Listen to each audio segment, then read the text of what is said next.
Alrighty guys, as they keep bringing us another Dragon Ball Legends ToP guide video. This is going to be regarding Tournament of Power Season 49. So last season, we ended up at rank 4,500, which isn't bad at all. It's not the best, but it's not the worst either. It's definitely just enough to secure us that juicy 1000 CC, which is much needed, especially after the painful shaft from Ultra Goku Black Rose. But before we get into the video itself, there will be timestamps in the description down below. That way you guys can go ahead and get to where you need to go.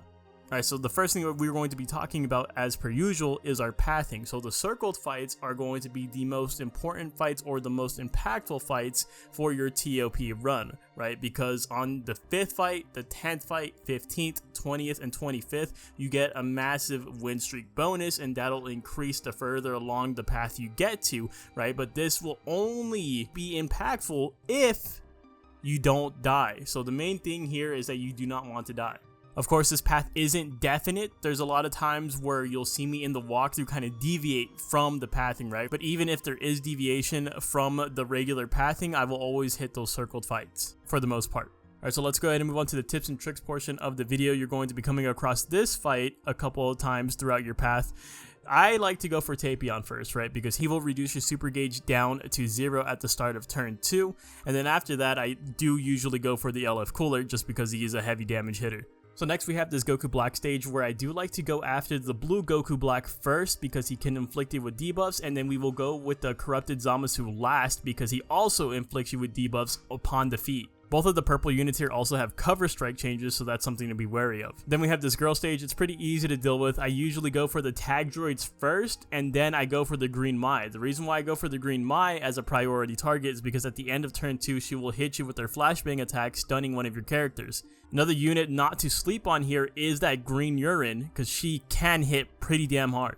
Alright, so next we have this Rival Universe stage. This one's going to be a little bit difficult. I'm not too sure if we're actually going to guarantee landing on this tile during our actual walkthrough right here, right? Because I do have Topo, Yellow Topo, listed as your first target just because he is buffing the crit rate and damage of his allies respectively, which can be very impactful, especially when that green Dispo, he gets extra crit rate just within his kit, right? But the thing that sucks the most about this fight is that the green God of Destruction Topo, he stuns you on turn 1, nothing you can do about it, and then the Legends Limited Jiren stuns you turn 1, nothing you can do about it. Plus this being a 5th stage and all, I'm not too sure if we're going to be able to get the full kill here, let alone minimize the amount of damage that we take. So moving on to this stage, I do like to go for the Super Saiyan God Vegeta first because he has an unrestricted cover change, and then I go for the Evolution Vegeta because he has a cover change, although it is restricted. And then lastly, for the last unit you target here, it is going to be that purple Vegeta because he does provide death buffs. So the next fight we're going to talk about is a little bit tricky. It's Sagas from the movies. I would advise go for the Thouser first because he provides pretty good buffs for the cooler units. Right, I forget which cooler unit he actually buffs in this formation right here, but I would go for the green Thouser, the red cooler, and then the blue cooler, and then just save the healing Goku, which is that yellow one right there, and the purple cooler for last, right? The reason why is because that yellow Goku will heal himself upon getting hits, and he heals his allies as well. And then that purple cooler, he buffs Sagas from the movies units upon getting hit as well. We also have this stage. It's really easy. Do not get me wrong, it's really easy, but it does have Purple Bojack, right? So Purple Bojack, the thing about him, his gimmick, is that he'll get 100% to a super gauge, right? He will super attack you at the end of turn 2. The reason why I said at the end of turn 2 is because he has a really low key restore speed, so it should be easy for you to take him out. Typically though, if I do have the firepower, if I have the damage, and I know I have the damage, I will go for that Gohan on the first turn before he transforms on turn 2. And you often see me go for that Super Saiyan 3 Goku last because he does possess the green card, in which he will mitigate a blast card. So next we have Super Warriors. This team shouldn't be too difficult for you guys to go up against, right? Just note that the TN will stun you at the start of turn 2. He has the Solar Flare ability, right? So you do want to go after him first, and that Baseball Yamcha can mitigate a blast card. And once he does activate his green card that basically prompts the mitigation, he will be buffing up his allies and buffing up himself as well. So you'll probably see me go after him last.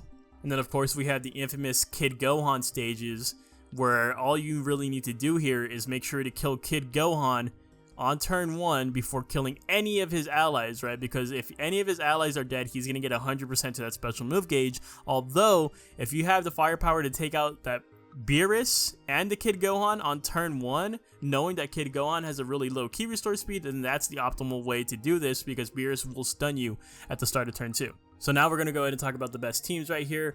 The most popular team that I've been seeing thus far is girls, right? You have basically an entire roster of Z tier units to go ahead and build this team. But personally, even though you see right here on the right hand side, as of recording, this is the #1 player, he's rocking a girls team. I would just go ahead and dip into S tier and pick up this blue EX Kale, right? She's been in the game for a little bit of time, and if you guys are very prominent with the game mode of ToP, you guys have this unit, you guys probably do know to invest Z power into her, just because of the ability that she has where she restores the health of allies in range by 2%, and that activates 2 times. She is the healer. In my own opinion, she is a needed unit for the girls team. A lot of people always ask about a replacement for the 1000 day Bulma, to which I will always say this purple Mai right here, because even though she might not be as good as that 1000 day Bulma, she still provides a damage inflicted buff for the entire team. The next thing we're going to be talking about is Rival Universe, Universal Survival Saga, representatives of the whatever you want to go ahead and call it. Basically, this team has been getting a lot of new additions right here, right? As you can see, both of us have the Bergadmo, this purple one. I like to call him Bergadmo just because it's funny, but he's not that he's not amazing, right? He does charge his special move gauge charge rate multiple times in his kit. He has 10% right here, another 20% right there.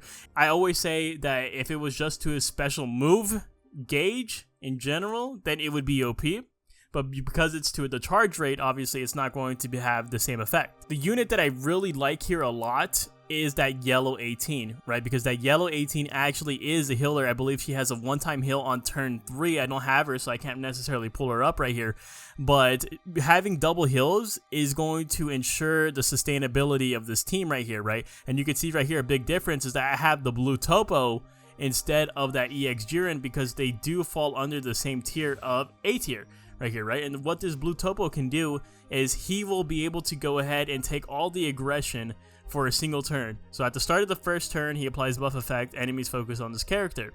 When you have double heals, it's okay to take that damage as long as there's not a million green units on the enemy team. And as you can see here, my team is a bit more safe because it has 2 Zenkai additions to it, right? With the purple Caulifla and the red Bergamo. But again, a reoccurring unit here that's very important is this blue Kale right here. As long as you're running a Universal Survival Saga team, a Rival Universe team, or a Tag Girls team, she is a great addition for the squad. So the next thing we're going to be talking about is regeneration. So let's talk about the mainstay units that we usually always bring is the Super Baby 2 and the green Fabu, right? Because they are both prominent healers. I think they are must-haves for the team, especially if you're just looking for a safe run rather than a high point run. But we did pick up some Z tier units right here to keep us in the game. We got the second form Cell, who does have a solar flare, so he's still going to be getting value right here. This final form Cell, who does have a board-wide debuff for the enemy team, which is pretty good. So we do go into S tier right here for 2 greens, right? The first form Cell and the Buhan right here, both of which will be getting Zenkai buff by that Fat Boo. We also go into A tier here for 2 Piccolos. The Kamikolo, I'm a big fan of this unit. If you guys don't have him Zenkai, I highly recommend it. He farms up his super attack very, very quickly. He's one of our main sources of damage. We are also going to be picking up this yellow Piccolo. Since we're running 3 greens, I must have a yellow on here, right? I feel like that's a must-have. This guy is nice though because he does buff the entire tag of regeneration on the team, and he can heal himself as well. So next thing we're going to be talking about is the future team. So this one actually looks, I'm going to go ahead and get straight to the point here. This team is only going to be working because of the Ultra Goku Black Rose, right? Because he is going to be sitting in A tier, and he's absolutely insane. He might be the best offensive unit in ToP. But obviously I don't have him. I don't have any experimentation with him, any playtime with him, but just from his kit alone, which we will go over at the final portion of the video, is just absolutely insane. So that's why you kind of see a mono green setup on both screens right here. It's going to work, especially with this tag Gohan and Trunks. I would say if you find any other weird teams or oddball teams revolving around that Ultra Goku Black Rose, then go for them, try to use them, right? Because the weakest thing about this team is not having a healer. But having the inclusion of this Gohan right here is also going to be beefing up your green units because he Zenkai buffs green and future. If you do end up trying a team similar to this, I do recommend running at least one yellow unit. I think this Perfect Form Cell is a really good option, right? He restores his own health here, and he has pretty great support, I would have to say. So for the final team that we're going to be talking about is Sagas from the movies. So easily the best part about this team is the fact that it is so damn flexible. There are so many options to choose from. Obviously, there are some very important units here, including the likes of those Bojaks. Both of those Bojaks will get guaranteed super attacks on turn 2. This Red Turles over here that I have on backup, he heals himself and he inflicts all enemies with attribute downgrades. Now, the main difference between my team and the team that you're seeing right here on the right hand side is that I probably would recommend running a healer here, right? And that's where the Super Saiyan Goku comes in, because after he receives an attack, he restores health of all allies in range by 3%. That activates twice for a total of 6%. Another unit that kind of flies under the radar a lot here is this Bujin. He's not the best unit in the world, but he can attack for a singular turn at the start of the second turn. Any damage mitigation is good. Not only that, but at the end of the turn, he inflicts all enemies with attribute downgrade minus 10% to damage inflicted. So that being said, if there's any teams you felt that I overlooked, let me know what they are in the comments down below. And so for the final segment, and for the sake of not making the video too long, we are just going to be covering the Ultra Goku Black. So let's go ahead and see his details. ToP stats will display his maximum stats right here. So his key restore speed, already amazing, 2,670. He does have an ultimate and a regular blue card. And so let's take a look at this first ability. I've already went through this, and it's insane. Right, so at the start of the battle, he gets 30% to own damage inflicted, minus 20% to own damage received, plus 150 to own key recovery. It's not needed, but this is what makes him probably like one of the best offensive units in ToP, if not the best. He straight up just gets 100% to his own special move gauge. This, I don't think you guys realize, that ability right there is what made Bootank so good, what made him so dominant, especially in the early days of ToP. But he is essentially Bootank's on crack. He inflicts all enemies with attribute downgrade plus 10% to damage received. At the end of the first turn, he gets 60% to own damage inflicted, plus 30 to own key recovery, and inflicts another board-wide debuff to 15% to damage received. So next, he also has a cover change that is health restricted, so not the best thing in the world. We'll kind of glance over that. But on strike arts hits, he inflicts heavy bleed. On special move or ultimate arts hits, he inflicts heavy bleed, and he inflicts can't attack for 1 turn. So on the off chance that your blue card doesn't just one-shot the enemy if it's not going against a blue unit or something like that, you're going to still inflict them with can't attack. And at the start of the 4th turn, if there is one enemy remaining, you get 150 to key recovery and another 100% to your special move gauge, as well as upgrading the special move arts. You could possibly be using 2 super attacks per fight with this guy. That's how busted he is. And he still has the ultra ability right here as well. At the start of the battle, ally tag future plus 5% to special move gauge. Is this not broken to you guys? And at the start of the battle, per ally tag future, 5% to damage inflicted, 5% to key recovery. After receiving an attack, you restore your own health by 1%. It inflicts enemy with attribute down. So many attribute downgrades, so many like just offensive capabilities here. He might just be the best unit in ToP. Let me know what you guys think. So that being said, that's going to go ahead and wrap it up for today's video. Hopefully you guys did enjoy. Hopefully you guys got the information you needed. You guys already know what team you guys are going to have in mind. And make sure to farm up your friendship rank. Thank you guys so much for watching. And I'll see you guys in the next one. Later!